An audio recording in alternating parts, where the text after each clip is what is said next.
Hello guys, कैसे हैं आप? उम्मीद करते हैं कि आप सब खैरियत से होंगे, खुश होंगे। भाई देने जा रहे हैं शॉर्ट्स वीडियो, चैनल को जरूर सब्सक्राइब कर लें। India deserves more credit for what it has done for the human civilization. The world started in Africa, but it evolved in India. But somehow, India has not gotten its due. A great example of that is zero, the number that makes modern math possible. Most people think it's Arabic, but here's the truth.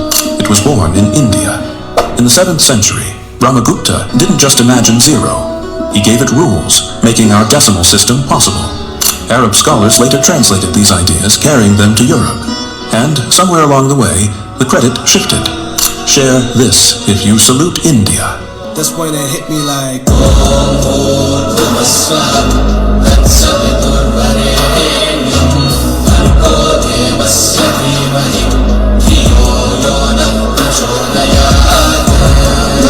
Ramayan ये कहती है कि लंका दक्षिण दिशा में भारत या उस समय का जो मेन आर्यवर्त है उससे 100 योजन दूर समुद्र में एक टापू है। इट इज रफली 1300 किलोमीटर्स। सेतु जो बना है वो 100 योजन लंबा सेतु बांधा जाता है, तो इसका मतलब वो 100 योजन दूरी पे हो गया। पर आपको क्या लगता है सेतु कहाँ से बना? रामेश्वरम से। कि रामेश्वरम आप जाइए, उसके आगे धनुषकोडी है, धनुषकोडी से लंका तक का सेतु जो नासा की फोटो भी बड़ी वायरल होती है, अब वो तो 100 योजन है नहीं। आर्कियोलॉजिस्ट के साथ जो डिबेट करते हैं वो कहते हैं कि 100 योजन तो डिस्टेंस ही नहीं है, रामायण कहती है 100 योजन है, इसका मतलब ये वो लंका नहीं है।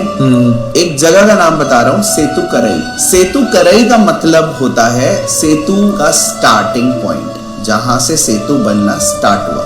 सेतु करई से अगर आप लंका का डिस्टेंस देखेंगे तो वो बैठता है 100 योजन। क्या ये मुमकिन है पूरा का पूरा मंदिर एक ही चट्टान को काटकर बनाया गया?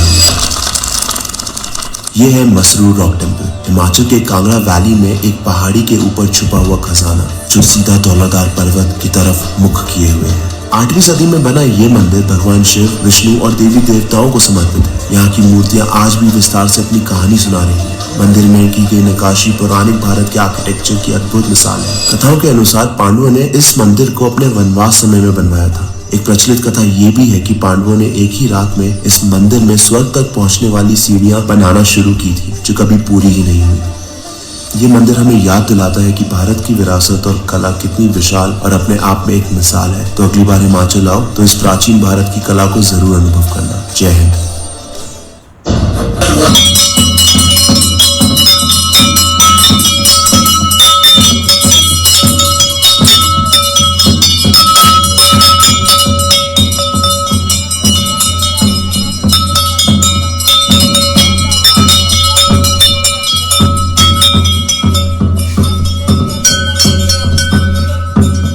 कि जो विश्वनाथ जी का दर्शन आज के समय में हम लोग करते हैं, यह मूल काशी विश्वनाथ नहीं है। औरंगजेब ने जब यहाँ पर मुसलमानों ने आक्रमण किया, उस टाइम में आक्रमण करके उस मंदिर को विध्वंस किया, और विध्वंस भी ऐसा किया कि वो 3 हिस्सा विध्वंस किया, एक हिस्सा छोड़ दिया और उस पर मस्जिद का गुंबज बना दिया। वह गुंबज बनाने से वह हमेशा हम लोगों को मुंह चिढ़ाता है धर्म में। ये देखो तुम्हारा प्राचीन मंदिर था, सामने प्रमाण है उसकी दीवार, मगर तुम इसको देखते रहो, कुछ कर नहीं पाओ। और हमारे सनातन सत्य सनातन धर्म में इतनी धैर्यता है कि आज भी उस धैर्यता से हम लोग अदालत का दरवाजा खटखटा रहे हैं, न्याय का दरवाजा खटखटा रहे हैं। क्या आपने सुना है भारत का वो मंदिर जहां समय थम जाता है? कर्नाटक के लेपाक्षी गांव में बना वीरभद्र मंदिर सिर्फ वास्तुकला के लिए ही नहीं बल्कि अपने रहस्यों के लिए भी मशहूर है। यहाँ का सबसे बड़ा रहस्य है हवा में तैरता खंभा। हाँ, मंदिर के 70 खंभों में से एक जमीन को छूता ही नहीं और लोग मानते हैं कि इसे छूने से सौभाग्य मिलता है। वैज्ञानिकों ने जांच की, लेकिन अब तक कोई यह नहीं समझ पाया कि इतनी भारी पत्थर की छत बिना सहारे के कैसे टिक सकती है। कुछ कहते हैं ये प्राचीन इंजीनियरिंग का चमत्कार है, कुछ का मानना है ये दिव्य शक्ति का खेल है। सच जो भी हो, लेपाक्षी का ये रहस्य आज भी दुनिया को चुनौती देता है। वीडियो पसंद आया हो तो चैनल को लाइक, फॉलो और कमेंट जरूर करिए। All the white part in the back is human ashes, and it also ends up in Ganges. Same as the body parts. And one body take 2 hours to 3 hours to be burned properly. And then everything will be ashes. Even the body and the woods will be turned into ashes. But metals never burn. So then they will collect all the ashes near to the Ganges And once the assets will be cooler, they will look for gold and silver. Whatever they find, that goes to the king of crematorium house. This is the source of income for them, and family member never wants it back. ये देखो रीता कुंड है, यहाँ हर हर महादेव बोलते तो बुलबुल उठते हैं। हर हर महादेव।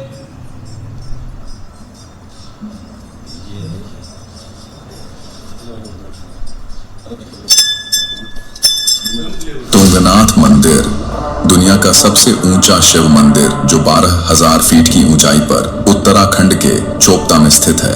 कथा है कि महाभारत के युद्ध के बाद पांडव अपने पापों का प्रायश्चित करने भगवान शिव को ढूंढ रहे थे, लेकिन शिव उनसे नाराज होकर बैल का रूप लेकर हिमालय की ओर चले गए। कहा जाता है इसी जगह भगवान शिव का पावन हाथ धरती पर प्रकट हुआ था, इसीलिए इसे पंच केदार में पहला स्थान माना जाता है। हजारों सालों से बर्फ और आंधियों के बीच खड़ा यह मंदिर आज भी उसी ऊर्जा से भरा है। कहा जाता है जो भी सच्चे मन से यहाँ हर हर महादेव कहता है, उसकी आवाज खुद पर्वतों में गूंज उठती है। तुंगनाथ सिर्फ एक मंदिर नहीं, बल्कि साक्षात शिव की शक्ति का जीवित प्रमाण है। वीडियो पसंद आया हो तो पेज को लाइक और फॉलो जरूर करें। शिव की स्टोरी कहाँ से स्टार्ट होती है? शिव जी के काफी अलग अलग रूप है। जब देखते हैं पेंटिंग्स में शिव जी को हमेशा डार्क दिखाया जाता है, बट एक्चुअली ओरिजिनल फॉर्म है शिव जी की, उनको हम कर्पूर गौरम कहते हैं। Fair like camphor. और सदा शिव का जो फॉर्म है उनके एक्चुअली 5 सर हैं। सदा शिव के कॉन्सेप्ट में शिव जी इज द क्रिएटर, वही प्रिजर्वर है, वही डिस्ट्रॉयर है। तो पहला जो उनका एक फेस है जिसको हम बोलते हैं सद्योजात, वो है ब्रह्मा जो क्रिएशन करते हैं। फिर दूसरा है वामदेव जो विष्णु है जो प्रिजर्वेशन करते हैं। तीसरा है अघोर जो रुद्र है जो डिस्ट्रक्शन करते हैं। उनका जो चौथा फेस है दैट इज तत्पुरुष, कंसिडर्ड इक्विवेलेंट टू शिव। और जो 5वां फेस है उसको बोलते हैं ईशान, एंड ईशान इज सदाशिव। सही चलने की यही परीक्षा है। जब हम सही चले और हमें गलत कहा जाए और हम अपने मार्ग से हिले नहीं, हमारे साथ गलत किया जाए, गलत कहा जाए और हम सही चलो, हम सही ही चले, यही हमारी परीक्षा है। ये थोड़ी कि हम दुखी हो जाए, बैठकर रोने लगे। मुझसे सब रूट से मुझे फर्क नहीं पड़ता। मुझे दुनिया नहीं चाहिए, जो मेरी दुनिया है मुझे सिर्फ वो चाहिए। शिव कहते हैं यदि आपको चाहते हैं और आपको मिल नहीं रहा तो उसके 2 ही मतलब हैं, या तो अभी सही समय नहीं, या फिर शिव ने आपके लिए कुछ बेहतर सोचा है।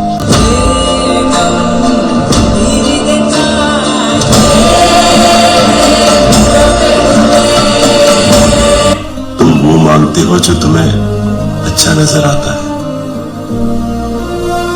मगर भगवान तुम्हें वो देता है जो तुम्हारे लिए अच्छा होता है। Story goes on. That's when it hit me like.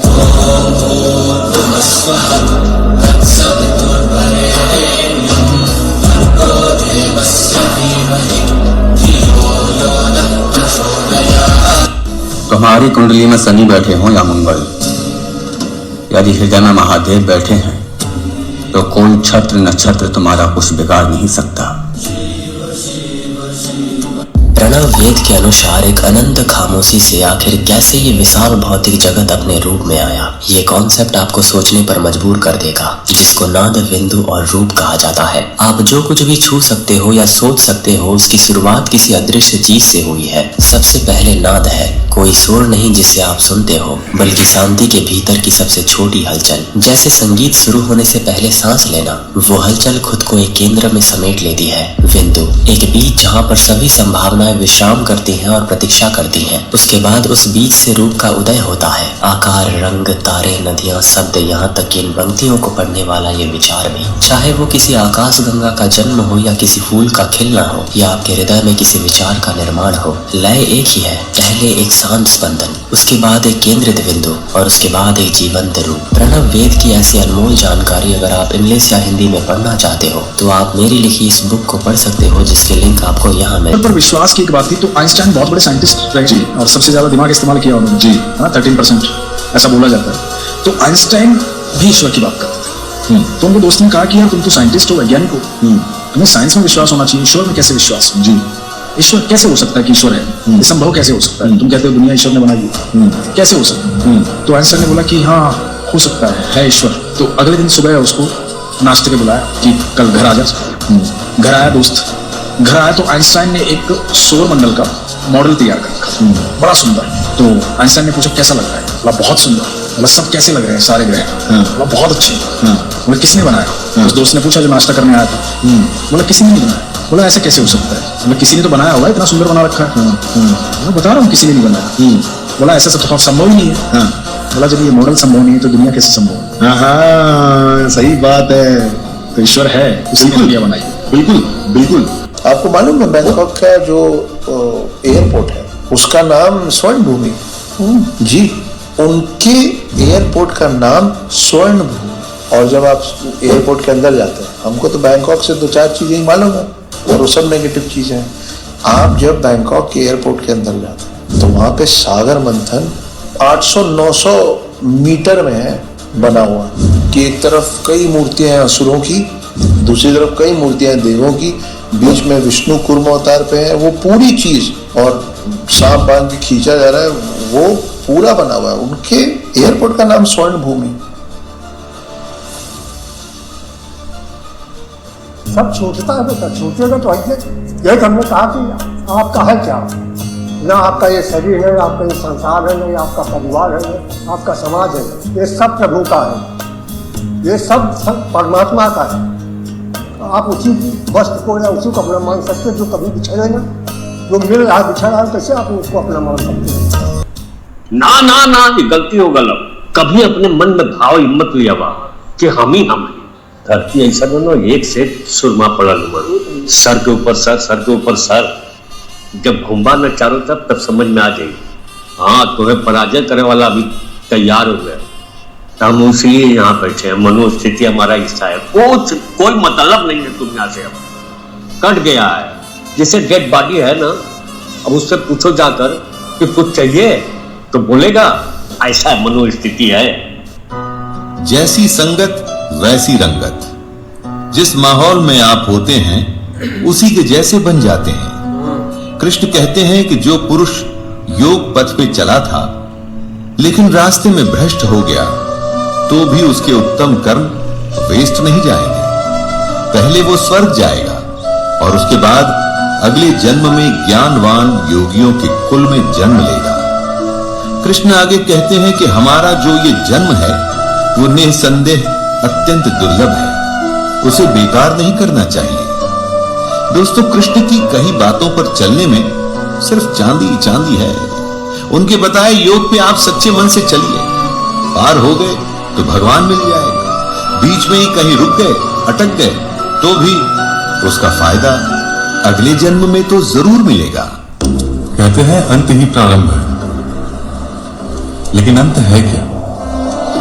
अब साधारण परिभाषा में देखें तो आत्मा के शरीर का त्याग है,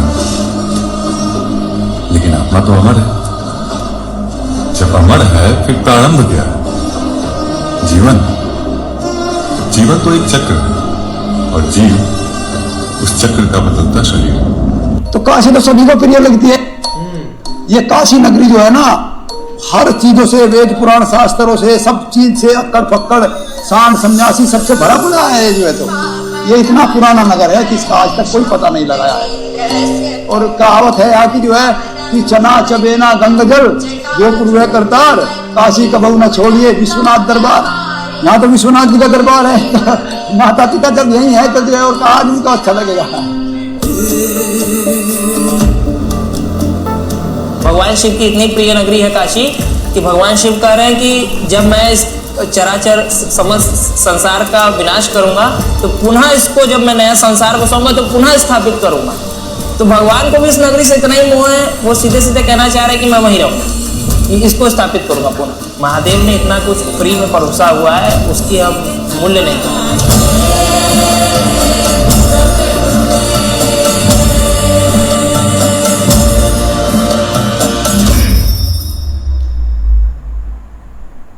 जहां लोग मरते हैं तो 100-100 लोग, 500-500 लोग एक साथ चलते हैं और उच्च स्वर से गाते हैं राम नाम सत्य है, सत्य बोलो मुक्ति है। बोलते हैं नहीं बोलते?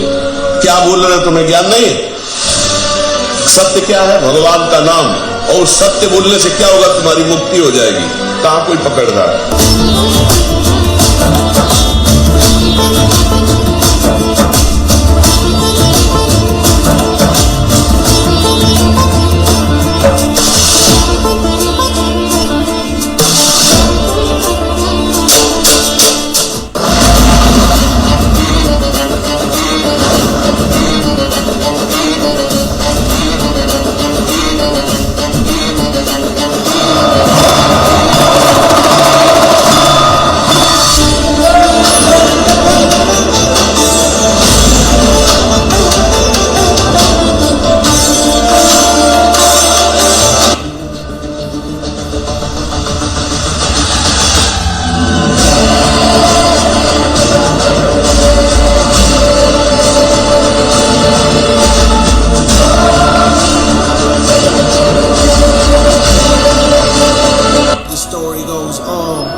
रघुनंदन रघुवर सेवन रघुपति शायन।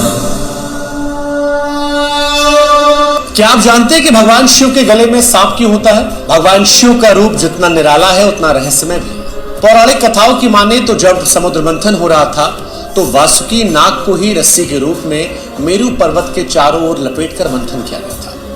इसी कारण वासुकी नाग का पूरा शरीर लहूलुहान हो गया था। मंथन के बाद जब हलाहल विष निकला तो भगवान शिव ने विषपान किया ताकि संसार का विनाश ना हो। इसी दौरान वासुकी नाग ने भी भगवान शिव की सहायता के लिए कुछ विष ग्रहण किया था। भगवान शिव ने वासुकी नाग की भक्ति और समर्पण को देखकर उन्हें नागलोक का राजा बना दिया, पर वासुकी नाग की इच्छा थी कि वो हमेशा भगवान शिव के पास रहे। शिव उनकी भक्ति से अत्यंत प्रसन्न हुए। फलस्वरूप भगवान शिव ने वासुकी नाग को अपने गले में आभूषण के रूप में धारण किया और इस प्रकार शिव जी के गले में सांप का वास हुआ। अगर ये जानकारी अच्छी लगे कमेंट में हर हर महादेव लिखिएगा। त्रिशूल, अगर आपसे पूछा जाए कि भगवान शिव के त्रिशूल का क्या महत्व है तो क्या आप बता पाओगे? अक्सर लोग त्रिशूल को सिर्फ एक हथियार समझते हैं, लेकिन इसका आध्यात्मिक अर्थ बहुत गहरा है। त्रिशूल के 3 शूल 3 अवस्थाओं का प्रतीक है, भूत, भविष्य और वर्तमान। शिव इन तीनों से परे है। त्रिशूल के 3 शूल सत्व, रजस और तमस का भी प्रतीक है, जो सृष्टि की 3 शक्तियां हैं। शिव इन तीनों को नियंत्रित करते हैं। त्रिशूल यह भी दर्शाता है कि हमें अपने अंदर के अहंकार, वासना और मोह को खत्म करके शिवत्व को प्राप्त करना चाहिए। अगर आपको यह जानकारी पसंद आई तो इसे अपने सनातन भाई बहनों के साथ जरूर शेयर करें और कमेंट में हर हर महादेव लिखें। What if I told you ancient India was more advanced than we were ever taught? Give me 60 seconds. I'll flip your history book. You've heard of the Pythagorean theorem, but did you know an Indian sage named Bodhayana wrote about it centuries before Pythagoras? Fibonacci numbers? The West credits in Italian, but Hemachandra described the sequence earlier. And even before him, Gopala studied the same pattern. 0, Indian, pi, Indian, the decimal system, binary numbers, and even the idea that the earth revolves around the sun all originated in part. We didn't just do math, we mapped the cosmos. We didn't borrow from the world borrowed from us. So next time someone says India was just mystical, tell them it was mathematical, logical, and genius, long before colonization. सत्य है, सत्य ही शिव है, शिव ही सुंदर है,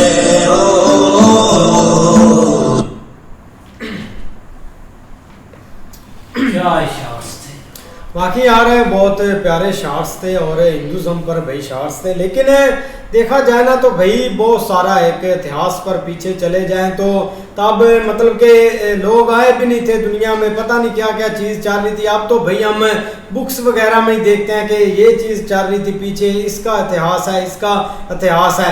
लेकिन बहुत interesting होता है जब इस चीज़ में आप गहराई में जाते हैं ना तो एकदम से सोचते हैं कि ये कैसी चीज़ें चलती होगी। यहाँ तक कि हमारे सामने बड़े बड़े भाई साइंसदान आए, उन्होंने मतलब कि यहाँ तक कि साइंस इतनी मतलब उस टाइम साइंस हज़ारों साल पीछे आप चले जाए तो उस टाइम साइंस इतनी एक एडवांस हो चुकी थी कि भाई वो एकदम से उन्होंने मानने ही मतलब के इनकार कर दिया था कि भाई जो चीज़ है ना वो एक साइंस है, कोई इधर भगवान नहीं है, कोई ईश्वर नहीं है, कोई कुछ भी नहीं है, जो ताकत है ये एक सारी साइंस में है। लेकिन ऐसा कुछ भी नहीं है भाई। अब जब आस्ता आस्ता चीज़ें आगे निकली ना तो एक साइंस ने भी ये चीज़ मानी है कि ये कुछ ना कुछ ज़रूर है। अब ज़्यादातर मैंने मतलब कि हिंदुज़म की इतनी हिस्ट्री नहीं पढ़ी, हमने तो महाभारत रामायण देखी या कुछ और इन्फॉर्मेशन हमारे तक पहुंची। लेकिन अगर आप दूसरी साइड पर आ जाए ना तो पैरामीटर्स वहाँ पर इजिप्ट हिस्ट्री ये मैंने मतलब कि काफ़ी इसकी ना एक यूट्यूब के और बुक्स में काफ़ी पढ़ी है, क्योंकि इजिप्ट में अभी तक भी हम ये चीज़ नहीं क्लियर कर चुके। यहाँ तक कि इतनी एडवांस टेक्नोलॉजी आ चुकी है, साइंस तरक्की कर चुकी है, लेकिन अभी तक हम ये नहीं बता पा रहे कि वो जो पैरामीटर्स बने थे ना वो इंसानों ने बनाए थे, एलियंस ने बनाए थे या कैसे एक वो नेचुरलिस्ट बनी थी। अब देखो ना हर हिस्ट्री आपको मिल जाएगी। यहाँ तक कि इजिप्ट में ऐसा दौर था कि 300 मतलब के गॉड्स की पूजा होती थी, तो अभी तक कंफर्म नहीं कर पा रहे थे कि वो गॉड्स कौन के थे, वो किसकी पूजा करते थे या क्या वो एक इतिहास था। लेकिन ऐसे इतिहास में ना एक ज़रूर घुसना चाहिए। ज़्यादातर मतलब कि जब भी हम चीज़ पढ़ते हैं हम पता नहीं कहाँ से चले जाते हैं, लेकिन आपको थोड़ा सा इतिहास से ज़रूर एक मतलब कि टच रहना चाहिए। बहुत अच्छी वीडियो थी, बहुत प्यारे शॉट्स थे भाई, देख के मज़ा आया और कुछ नॉलेज भी मिला, कुछ पता भी चला। और सबसे पहले आप देख ले यार, वो ज़ीरो का कह रहे थे, ज़ीरो भाई एक भाई वो भारतीय था जिसने भाई वो इजाद किया था, हाँ उसने इजाद किया था ज़ीरो। और फिर वो कहते हैं अरब के ले गए थे, उन्होंने सारा चेंज कर दिया। पर भाई वो ज़ीरो जो था ना, नहीं यार अब नहीं ले गए, ज़ीरो जब आजाद हो जाता है ना तब तो यूज होने लगा था, लेकिन आजाद इंडिया में भाई हाँ। और भाई आप ये देख लें, और वो जो मंदिर दिखाया था भाई ने भाई पत्थर को काट के, ये नहीं है अभी कुछ चीजें उठा के लाई फिर बनाया, भाई पत्थर को काट के उन्होंने भाई उसके अंदर वो आर्किटेक्ट किया, वो सारा बना उन्होंने भाई वो मंदिर बनाया, सब चीजों को पत्थर काट के बनाया। और एक और मंदिर था जिसमें वो पिलर था, पिलर हवा में है और छत कैसे भाई देखो इतनी बड़ी उसके ऊपर टिकी हुई है यार कमाल। तो भाई हिस्ट्री इंडिया में भाई बहुत ज्यादा पड़ी हुई है हिस्ट्री। नहीं वो लोगों ने ना एक मतलब के जाकर टेस्ट भी किया, ज्यादातर होता है कि हम इतनी एडवांस चीजों में रह रहे होते हैं, हमें पता नहीं चलता किसी चीज का, लेकिन वहां पर ऐसा एक वक्त होता है कि टाइम रुक जाता है, हर चीज रुक जाती है, तो वो एक बहुत मतलब के शॉट करने वाला होता है। बिल्कुल यार, काफ़ी अच्छे शॉट्स थे। और देखा जाए ना हर रिलीजन की है ना, जितने भी रिलीजन है उनकी अपनी अपनी हिस्ट्री है और हर एक को अपनी हिस्ट्री के ऊपर बिलीव है। लेकिन अगर हिंदुइज़्म की बात की जाए तो जब से चला है ना, बहुत हज़ारों करोड़ों साल पहले से उनकी एक हिस्ट्री है, लेकिन उसमें काफ़ी ज़्यादा एक आगे चलकर अब चीज़ें इधर उधर बोल देते हैं, लेकिन एक जो रियलिटी है, जो एक हिस्ट्री है ना, उसको कोई नहीं बदल सकता। जो मंदिर ऐसे ऐसे बने हुए हैं जिसका हम एक सुनकर ही शॉक हो जाते हैं कि उनकी जो हिस्ट्री है, जो हिस्ट्री है। अब कुनार मंदिर में आप चले जाए, जो उसमें एक ऐसे चक्कर बना हुआ है, उसको आप थोड़ा सा समझ लें तो उसमें ही आपको एक हर तरह से चीज़ें, जैसे सूरज जाता है, क्या टाइम है, उसको आप पूरा उसके पास खड़े होकर हर चीज़ देख सकते हैं, उसके अंदर वो है। लेकिन ऐसे टेम्पल बने हुए हैं कि जो आपको ऊपर से बाहर काटते हुए नीचे को गए हैं और नीचे से काटते हुए ऊपर को, ऐसे ऐसे भी एक मंदिर बने हुए हैं। लेकिन और ज़्यादा एक हिस्ट्री पर चले जाएं तो 2-3 एक सीरीज़ हैं, महाभारत है, रामायण है, देवों के देव महादेव, उनमें बहुत ज़्यादा एक हिस्ट्री पड़ी हुई है जिसकी बिना पर हम एक ओल्ड चले जाते हैं और हमें हर चीज़ का पता चल जाता है। लेकिन अब के दौर में अगर देखा जाए तो वो नासा ने भी माना है कि जो राम सेतु बना हुआ है ना, जो एक बनाया गया था उस टाइम, वो अभी भी उसके प्रूफ हैं। बाकी अच्छे शॉट्स थे सभी। भाईजान वीडियो बहुत अच्छी थी, लेकिन एक जो बना हुआ है ना वो अपना मंदिर जिसका अपना जो बना है अपना सन टेम्पल में गुरुनानक में, तो वो भाईजान एक बहुत प्यारा है। और वहाँ ये देख रहे हैं कि वहाँ पर पत्थर काट कर वो बनाया गया है। तो दूसरा यार वो बता रहे थे कि पत्थर वो जो उसमें सीढ़ियाँ चढ़ाई हैं ना, वो कितने सालों से उसकी सीढ़ियाँ बना रहे हैं, लेकिन अभी तक उसकी सीढ़ियाँ पूरी नहीं हुई, अभी तक भी उस सीढ़ियों से मुकम्मल नहीं हुआ। तो भाईजान ऐसी जो अपना वीडियो है ना, ये बहुत बड़ी मुश्किल से मिलती हैं। लेकिन वो गुरु साहब बता रहे थे कि बंदा इंसान जो है वो अपने लिए पता नहीं क्या कुछ मांगता है, लेकिन देना तो ऊपर वाले ने है ना, लेकिन वो देता हो वही चीज़ है जो उसके फ़ायदे में हो। ये नहीं कि वो जो इंसान मांगेगा उसको वही चीज़ मिलेगी, वो चीज़ नहीं मिलेगी। बहुत प्यारे शार थे भाई। अपना देखो भाई, वो इधर एक है जिस तरह वो राम का नाम लेते हैं ना, तो भाई पानी के बुलबुले शुरू हो जाते हैं। और वो जो मंदिर जो है 1200 फुट ऊंचा है पानी का, अपना पानी के ऊपर बना हुआ है भाईजान। वो बहुत प्यारे शार है भाईजान। नहीं वो और शार्ट्स था जिसमें वो मंदिर था ना, उसमें वो महादेव जी का नाम लेते हैं और वो बुलबुले ऐसे निकलना स्टार्ट हो जाते हैं। वो वाकई काफ़ी शार्ट्स था, हमने भी फर्स्ट टाइम देखा है और हैरत हो गया देखकर। नहीं बिल्कुल ऐसे ही है, लेकिन इन शार्ट्स में भाई जो है ना वो वाराणसी का बहुत ज़्यादा जिक्र हुआ, जहाँ पे भाई जो है ना वो मतलब ले जाते हैं, जब बंदे की डेथ हो जाती है उसके बाद उसको जलाते हैं, तो वहाँ पे एक बहुत पुरानी हिस्ट्री, और आप कह लें कि एक ओल्डेस्ट सिटी है वो, जहाँ पे मतलब जब से वो एक आप कह लें कि उसका स्टार्ट हुआ है। लेकिन आगे उसके बाद भाई एक शिव जी के ऊपर थे जो उनके मतलब एक महादेव भगवान है ना उनके ऊपर, जो कि मतलब एक कैलाश साइड के ऊपर लोग जाते हैं यात्रा भी करने, और वहाँ पे जाते जो ना वो अब तो खैर अब आस्ता आस्ता रास्ते जो है ना वो बंद शुरू होने होंगे, क्योंकि सर्दियों में वो बंद रहता, बर्फबारी बहुत पड़ती है, लेकिन उससे हट के काफ़ी भाई अच्छे शार्ट थे और इन्फॉर्मेशन थे। लेकिन देखते हैं नेक्स्ट वीडियो में। अगर आपको वीडियो पसंद आए तो लाइक और सब्सक्राइब चैनल को जरूर कर लीजिएगा। तब तक के लिए गुड बाय, टेक केयर।